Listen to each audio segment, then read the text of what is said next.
नमस्कार, स्वागत है आपका वीके न्यूज में। अब कोई सीमा के उस पार से पूछेगा कि हाँ भाई क्या चल रहा है, तो हमारी सेना कहेगी कि भैया यहाँ तो गोलियां चल रही है और आपके आतंकियों को जन्नत बख्शा जा रहा है। क्योंकि इमरान, महबूबा और अब्दुल्ला जैसे नेताओं को ये बात समझ नहीं आती कि आप चूहे को कितना भी खिला दो वो रहेगा चूहा ही, खा खा कर मोटा हो जाएगा पर हाथी नहीं बनेगा। और ये छोटी सी बात पाकिस्तान के आतंकियों को भी समझ में नहीं आती, जो हर बार सीमा से आतंकियों को भेजते रहते हैं और अपनी कारस्तानियों से बाज नहीं आते।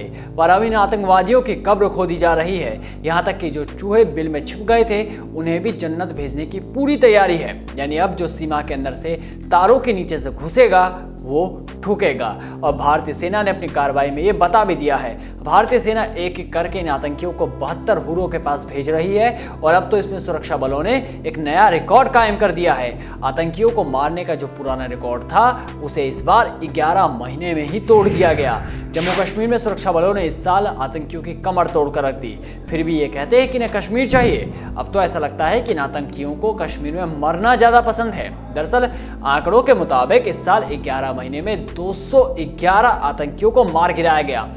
इसमें हिजबुल के 2 ऑपरेशनल कमांडरों के अलावा जैश चीफ और एजीएच चीफ भी शामिल हैं। आपको बता दें कि पिछले साल इनके मरने की गिनती 152 थी और इस बार आंकड़ा 211 तक पहुंच गया। यानी कि इस बार सुरक्षा बल तकरीबन 60 आतंकियों की मौत से आगे चल रहे हैं। इस बात पर आपको गर्व महसूस होना चाहिए कि इस साल बेशक कोरोना ने पूरे देश में तबाही मचा रखी थी, कई लोगों की जान एक वायरस ने ले ली, लेकिन हमारे सुरक्षा बलों ने आतंकी वायरस को खत्म करने में कोई कमी नहीं छोड़ी।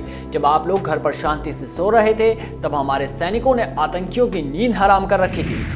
यहाँ तक कि अब इन आतंकियों ने अब अपनी रणनीति में भी बदलाव कर लिया और सुरंगों का सहारा ले लिया। यानी कि जो आतंकी अब तक तारों के नीचे से आ रहे थे वो चूहे और छुछुंदरों की तरह जमीन के नीचे से आने लगे। पर यह कोशिश भी उनकी नाकाम हो रही है। भारतीय सीमा पर अब तारों को पार करना आतंकियों के लिए बेहद मुश्किल हो चुका है। इसके अलावा हथियारों की कमी को पूरा करने के लिए ड्रोन का इस्तेमाल शुरू कर दिया था और ऐसे कई ड्रोन्स को मार गिराया गया। आंकड़ों के मुताबिक इस बार 50 पाकिस्तानी तथा बाकी स्थानीय आतंकियों को मार गिराया गया। इनमें हिजबुल के 2 chief Riyaz Naikoo, doctor Saifullah, Jaish chief Mohammad Qari Yasir और बुरहान कोका शामिल है। इस तरह से लश्कर के कमांडरों को जन्नत बख्शा गया है। वहीं इस साल सुरक्षा बलों ने 47 आतंकियों को जिंदा गिरफ्तार किया।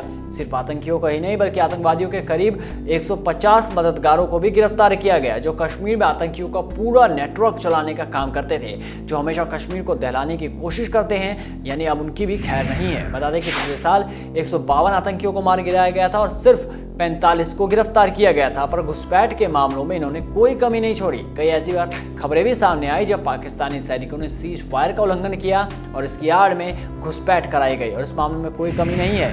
ये पाकिस्तानी अब कुछ मानने को तैयार ही नहीं है। लेकिन इमरान खान तो हर बार यही कहते हैं आपको घबराना नहीं है। यही वजह है कि इस साल पाकिस्तान की तरफ से करीब 1 दर्जन बार घुसपैठ का प्रयास करवाया गया। 6 मामलों में आतंकियों को मार गिराया गया और 4 मामलों में आतंकी दुम दबाकर वापस भाग गए। लगता है इन्हें 72 हुरों के पास जाने की भी कोई जल्दी नहीं थी, इसलिए वो वापस भाग गए।